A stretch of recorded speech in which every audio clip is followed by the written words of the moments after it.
Hi class, here we go with chapter 9 of Where the Red Fern Grows. By late evening, the happy tune I had been whistling was forgotten. My back throbbed like a stone bruise. The muscles in my legs and arms started quivering and jerking. I couldn't gulp enough air to cool the burning heat in my lungs. My strength was gone. I could go no further. I sat down and called my dogs to me. With tears in my eyes, I told them that I just couldn't cut the big tree down. I was trying hard to make them understand when I heard someone coming. It was Grandpa in his buggy. I'm sure no one in the world can understand a young boy like his grandfather can. He drove up with a twinkle in his eye and a smile on his whiskery old face. "Hello, how are you getting along?" he boomed. "Not so good, Grandpa," I said. "I don't think I can cut it down. It's just too big. I guess I'll have to give up." "Give up?" Grandpa barked. "Now, I don't want to hear you say that. No, sir, that's the last thing I want to hear. Don't ever start anything you can't finish." "I don't want to give up, Grandpa," I said, "but it's just too big and my strength's gone. I'm give out."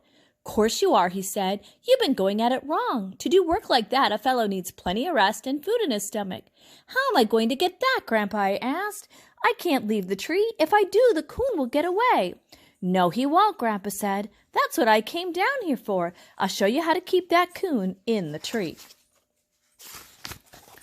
He walked around the big sycamore looking up. He whistled and said, "Boy, this is a big one, all right." "Yes, it is, Grandpa," I said. "It's the biggest one in the river bottoms." Grandpa started chuckling. "That's all right," he said. "The bigger they are, the harder they fall." "How are you going to make the coon stay in the tree, Grandpa?" I asked. With a proud look on his face, he said, "That's another one of my coon hunting tricks. Learned it when I was a boy. We'll keep him there all right. Oh, I don't mean we can keep him there for always, but he'll stay there for 4 or 5 days. That is, until he gets so hungry he just has to come down." "I don't need that much time," I said. "I'm pretty sure I can have it down by tomorrow night." Grandpa looked at the cut. "I don't know," he said. "Even though it is halfway down, you must remember you've been cutting on it half of one night and one day. You might make it, but it's going to take a lot of chopping." "If I can get a good night's sleep," I said, "and a couple of meals under my belt, I can do a lot of chopping." Grandpa laughed. "Speaking of meals," he said, "your ma's having chicken and dumplings for supper. Now, we don't want to miss that, so let's get busy." "What do you want me to do, Grandpa?" I asked. "Well, let's see," he said. "First thing we'll need is some sticks about 5 feet long. Take your axe, go over in that crane bake, and get us 6 of them." I hurried to do what Grandpa wanted, all the time wondering what in the world he was going to do. How could he keep the coon in the tree? When I came back, he was taking some old clothes from the buggy. "Take the stocking cap," he said. "Fill it about half full of grass and leaves." While I was doing this, Grandpa walked over and started looking up in the tree. "You're pretty sure he's in that hollow limb, are you?" he asked. "He's there all right, Grandpa," I said. "There's no other place he could be. I've looked all over it, and there's no other hollow anywhere." "Well, in that case," Grandpa said, "we'd better put our man along about here." "What man, Grandpa?" I asked in surprise. "The one we're going to make," he said. "To us it'll be a scarecrow, but to that coon it'll be a man." Knowing too well how smart coons were, right away I began to lose confidence. "I don't see how anything like that can keep a coon in a tree," I said. "It'll keep him there all right," Grandpa said. "Like I told you before, they're curious little devils. He'll poke his head out of that hole, see this man standing here, and he won't dare come down. It'll take him 4 or 5 days to figure out that it isn't a real honest-to-goodness man. By that time, it'll be too late. You'll have his hide tacked on the smokehouse wall." The more I thought about it, the more I believed it, and then there was that serious look on Grandpa's face. That was all it took. I was firmly convinced. I started laughing. The more I thought about it, the funnier it got. Great big laughing tears rolled down my cheek. "What's so funny?" Grandpa asked. "Don't you believe it'll work?" "Sure it'll work, Grandpa," I said. "I know it will. I was just thinking, those coons aren't half as smart as they think they are they?" We both had a good laugh at this. With the sticks and some baling wire, Grandpa made a frame that looked almost like a gingerbread man. On this he put an old pair of pants and a red sweater. We stuffed the loose, flabby clothes with grass and leaves. He wired the stocking cap head in place and stepped back to inspect his work. "Well, what do you think of it?" he asked. "If it had a face," I said, "you couldn't tell it from a real man." "We can fix that," Grandpa chuckled. He took a stick and dug some black grease from one of the hubcaps on the buggy. I stood and watched while he applied his artistic touch. In the stocking cap head, he made 2 mean-looking eyes, a crooked nose, and the ugliest mouth I had ever seen. "Well, what do you think of that?" he asked. "Looks pretty good, huh?" Laughing fit to kill and talking all at the same time, I told him that I wouldn't blame the coon if he stayed in the tree until Gabriel blew his horn. He won't stay that long, Grandpa chuckled, but he'll stay long enough for you to cut that tree down. That's all I want, I said. We'd better be going, Grandpa said. It's getting late and we don't want to miss that supper. I was so stiff and sore he had to help me into the buggy seat. I called to my dogs. Little Ann came, but not willingly. Old Dan refused to leave the tree. Come on, boy, I coaxed. Let's go home and get something to eat. We'll come back tomorrow. He bowed his head and looked the other way. Come on, I scolded. We can't sit here all night. This hurt his feelings. He walked around the big sycamore and hid. Well, I'll be darned, Grandpa said as he jumped down from the buggy. He knows that coon's there and he doesn't want to leave it. You've got a coon hound there, and I mean a good one. He picked old Dan up in his arms and set him in the buggy. All the way home, I had to hold onto his collar to keep him from jumping out and going back to the tree. As our buggy wound its way through the bottoms, Grandpa started talking. You know, Billy, he said, about this tree chopping of yours, I think it's all right. In fact, I think it would be a good thing if all young boys had to cut down a big tree like that once in their life. It does something for them. It gives them determination and willpower. That's a good thing for a man to have. It goes a long way in his life. The American people have a lot of it. They have proved all down through history, but they could do with a lot more of it. I couldn't see his determination and willpower that Grandpa was talking about very clearly. All I could see was a big sycamore tree, a lot of chopping, and the hide of a ring-tailed coon that I was determined to have. As we reached the house, Mama came out. Right away, she started checking me over. Are you all right? She asked. Sure, Mama, I said. What makes you think something's wrong with me? Well, I didn't know, she said. The way you acted when you got down from the buggy, I thought maybe you were hurt. Aw, he's just a little sore and stiff from all that chopping, Grandpa said. But he'll be all right. That'll soon go away. After Mama saw that there was no broken bones, no legs chopped off, she smiled and said, I never know anymore. I guess I'll just have to get used to it. Papa hollered from the porch. Come on in. We've been waiting supper on you.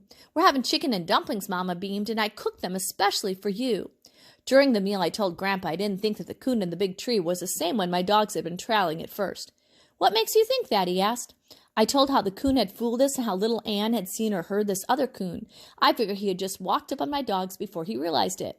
A smile spread all over Grandpa's face. Chuckling, he said, It does look that way, but it wasn't. No, Billy, it was the same coon. They're much too smart to ever walk up on a hound like that. He pulled a trick, and it was a good one. In fact, it'll fool 9 out of 10 dogs. Well, what did he do, Grandpa? I asked. I'm pretty sure he didn't come across the river, so how did he work it? Grandpa pushed the dishes back and using his fork as a pencil, he drew an imaginary line on the tablecloth. It's called the backtracking trick, he said. Here's how he worked it. He climbed that water oak, but he only went up about 15 or 20 feet. He then turned around and came down in his same tracks. He backtracked on his original trail for a way. When he heard your dogs coming, he leaped far up on the side of the nearest tree and climbed up. He was in that tree all the times your dogs were searching for the lost trail. After everything had quieted down, he figured that they had given up. That's when he came down, and that's when little Ann either heard or saw him. Pointing the fork at me, Grandpa said very seriously, You mark my word, Billy, in no time at all that little Ann will have every trick a coon can pull. You know, Grandpa, I said, she wouldn't bark treed at the water oak like old Dan did.